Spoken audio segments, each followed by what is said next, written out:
നമസ്കാരം. മലയാളി വാർത്ത ഇൻസൈഡിലേക്ക് സ്വാഗതം. ഈ മാസം അവസാനിക്കുന്നതോടെ പുതിയ സാമ്പത്തിക വർഷം ആരംഭിക്കുകയാണ്. മാർച്ച് 1 തീയതി മുതൽ രാജ്യത്തെ പല ഉൽപ്പന്നങ്ങളുടെ വിലയിലും വിപണനത്തിലുമെല്ലാം ഒരുപാട് മാറ്റങ്ങളാണ് നിലവിൽ വരുന്നത്. ഇവയെല്ലാം നമ്മെ ബാധിക്കുകയും ചെയ്യും.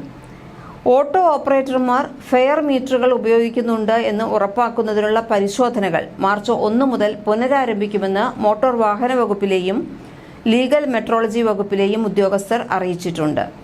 പല ഡ്രൈവർമാരും മീറ്ററുകൾ പ്രവർത്തനരഹിതമാക്കുകയോ തകരാറുള്ളവ നന്നാക്കാതിരിക്കുകയോ ചെയ്തിട്ടുള്ളതായി സംശയിക്കപ്പെട്ട സാഹചര്യത്തിലാണ് ഇങ്ങനെ ഒരു ഉത്തരവ് വന്നിട്ടുള്ളത്. ഓട്ടോ ഓപ്പറേറ്റർമാർ ഫെയർ മീറ്ററുകൾ ഉപയോഗിക്കുന്നുണ്ട് എന്ന് ഉറപ്പാക്കുന്നതിനുള്ള പരിശോധനകൾ മാർച്ച് 1 തീയതി മുതൽ തന്നെ പുനരാരംഭിക്കുകയും ചെയ്യും. നഗരത്തിലെ യാത്രക്കാർ അന്യായമായ നിരക്കുകൾ ഈടാക്കുന്നതിനെതിരെയും ഫെയർ മീറ്ററുകൾ ഉപയോഗിക്കാതെ ഓട്ടോ ഓപ്പറേറ്റർമാർ ടാക്സി നിരക്ക് ഈടാക്കുന്നതിനെതിരെയും പരസ്യമായി പ്രതിഷേധിച്ചിരുന്നു. പല ഡ്രൈവർമാരും മീറ്ററുകൾ പ്രവർത്തനരഹിതമാക്കുകയാണ് ചെയ്യുന്നത്. ഇതെല്ലാമാണ് ഓട്ടോ ഡ്രൈവർമാർക്കെതിരെ കർശന നടപടികൾ എടുക്കാൻ തീരുമാനമായിട്ടുള്ളത്. ഇതിന്റെ അടിസ്ഥാനത്തിൽ നിരക്ക് മീറ്ററുകൾ ഇല്ലാത്ത ഡ്രൈവർമാർ വാഹനങ്ങളിൽ സൗജന്യ സർവീസ് സ്റ്റിക്കറുകൾ ഒട്ടിക്കണമെന്ന് മോട്ടോർ വാഹന വകുപ്പ് അടുത്തിടെ പുറപ്പെടുവിച്ചിരുന്നു നിർദ്ദേശം. ഈ നിർദ്ദേശം ഡ്രൈവർമാരുടെ യൂണിയനുകളിൽ നിന്ന് ശക്തമായ പ്രതിഷേധത്തിനും കാരണമായിരുന്നു.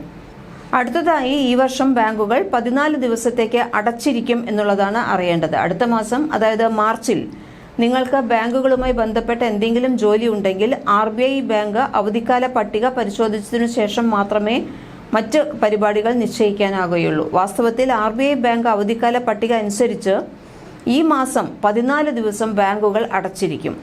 ഇതിൽ ഹോളി വരുന്നുണ്ട്. ഈദുൽ ഫിത്തർ ഉൾപ്പെടെയുള്ള മറ്റു ഉത്സവങ്ങളും എല്ലാം തന്നെ ഇതിൽ പെടുന്നു.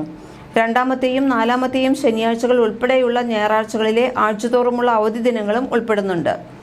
എന്തുതന്നെയായാലും ബാങ്ക് അവധി ആണെങ്കിൽ തന്നെയും ഓൺലൈനായും ബാങ്കിംഗ് നടത്താം, ATM വഴി പണമിടപാട് നടത്താം. ഇതിനൊന്നും തന്നെ, അല്ലെങ്കിൽ ഓൺലൈനായി മറ്റ് ബാങ്കിംഗ് ജോലികൾ പൂർത്തിയാക്കാനോ ഒന്നും തന്നെ തടസ്സമൊന്നും ഉണ്ടാവില്ല. ഈ സേവനം 24 മണിക്കൂറും ലഭ്യമാകുകയും ചെയ്യും. LPG സിലിണ്ടറുകളുടെ വില മുതൽ ഇൻഷുറൻസ് പ്രീമിയം അടയ്ക്കുന്ന രീതികൾ വരെ എല്ലാറ്റിലും മാറ്റം വരാൻ പോകുകയാണ്. ഇതോടൊപ്പം മ്യൂച്വൽ ഫണ്ട് അക്കൗണ്ടിലേക്ക് നോമിനിയെ ചേർക്കുന്നതുമായി ബന്ധപ്പെട്ട നിയമത്തിലും വലിയ മാറ്റമാണ് ഉണ്ടാകുന്നത്. 1 തീയതി മുതൽ നടപ്പിലാക്കാൻ പോകുന്ന ഇത്തരം വലിയ മാറ്റങ്ങളെക്കുറിച്ച് വളരെ കൃത്യമായി തന്നെ അറിഞ്ഞിരിക്കേണ്ടതുണ്ട്. LPG സിലിണ്ടർ വിലയിൽ മാറ്റം വരുന്നത് 1 തീയതി മുതലാണ്. LPG സിലിണ്ടർ വിലയിലെ പരിഷ്കരണത്തിന്റെ രൂപത്തിൽ ആദ്യ മാറ്റം കാണാൻ കഴിയും. എണ്ണ വിപണന കമ്പനികൾ എല്ലാ മാസവും 1 തീയതി ഈ മാറ്റങ്ങൾ വരുത്തുന്നുണ്ട്. ഫെബ്രുവരി 1 ബജറ്റിൽ കമ്പനികൾ 19 കിലോഗ്രാം വാണിജ്യ ഗ്യാസ് സിലിണ്ടറുകളുടെ വില 7 രൂപ കുറച്ചിരുന്നു. എന്നിരുന്നാലും 14 കിലോഗ്രാം ഗാർഹിക ഗ്യാസ് സിലിണ്ടറുകളുടെ വില വളരെ കാലമായി രാജ്യത്ത് സ്ഥിരമായി തുടരുകയാണ്. അടുത്ത മാസത്തോടെ ഇതിന് ഇത്തിരി ആശ്വാസം ലഭിക്കുമെന്നാണ് പ്രതീക്ഷിക്കുന്നത്. ATF വിലകളിലെ പരിഷ്കരണം ഉണ്ടാകുന്നതാണ് അടുത്തത്. LPG സിലിണ്ടറുകളുടെ വിലയ്ക്കൊപ്പം തന്നെ എയർ ടർബൻ ഇന്ധനത്തിന്റെ വിലയും എണ്ണ വിതരണ കമ്പനികൾ എല്ലാ മാസവും 1 തീയതി പരിഷ്കരിക്കാറുണ്ട്. അത്തരമൊരു സാഹചര്യത്തിൽ 2025 മാർച്ച് 1 വ്യോമയാന ഇന്ധനത്തിന്റെ വിലയിൽ മാറ്റങ്ങൾ വരും. ഇതിലെ മാറ്റങ്ങളുടെ നേരിട്ടുള്ള ആഘാതം വരുന്നത് വിമാനയാത്രക്കാരുടെ പോക്കറ്റുകളിലാണ്. വാസ്തവത്തിൽ ഇന്ധനവില കുറയുകയാണെങ്കിൽ വിമാന കമ്പനികൾക്ക് അവരുടെ നിരക്കുകൾ കുറയ്ക്കാൻ കഴിയും.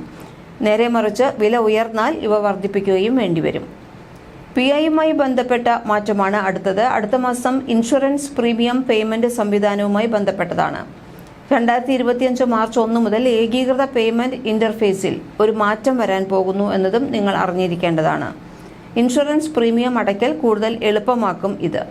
UPI സിസ്റ്റത്തിലേക്ക് insurance AISB application supported by block amount എന്ന പുതിയ ഫീച്ചർ കൂടി ചേർക്കുന്നുണ്ട്. ഇതിലൂടെ ലൈഫ്, ഹെൽത്ത് ഇൻഷുറൻസുകൾ പോളിസി ഉടമകൾക്ക് അവരുടെ പ്രീമിയം പേയ്മെന്റിനുള്ള പണം മുൻകൂറായി ബ്ലോക്ക് ചെയ്യാൻ സാധിക്കും. പോളിസി ഉടമയുടെ അംഗീകാരം ലഭിച്ചു കഴിഞ്ഞാൽ പണം അക്കൗണ്ടിൽ നിന്ന് സ്വയമേവ കുറയ്ക്കപ്പെടും. ഇൻഷുറൻസ് പേയ്മെന്റുകളിലെ കാലതാമസം കുറയ്ക്കുക എന്നതാണ് ഇതിന്റെ ലക്ഷ്യമെന്ന് IRDAI ഫെബ്രുവരി 18 തീയതി ഇത് സംബന്ധിച്ച് സർക്കുലർ പുറപ്പെടുവിച്ചിരുന്നു.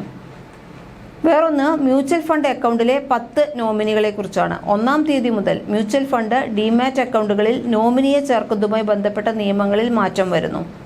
ഇതിന് കീഴിൽ ഒരു നിക്ഷേപകന് ഒരു ഡിമാറ്റ് അല്ലെങ്കിൽ മ്യൂച്വൽ ഫണ്ട് പോളിയോയിൽ പരമാവധി 10 നോമിനികളെ ചേർക്കാൻ കഴിയും. ഈ കാര്യത്തിൽ മാർക്കറ്റ് റെഗുലേറ്ററായ സെബിയുടെ പുതിയ മാർഗനിർദ്ദേശങ്ങൾ മാർച്ച് 1 മുതൽ പ്രാബല്യത്തിൽ വരും.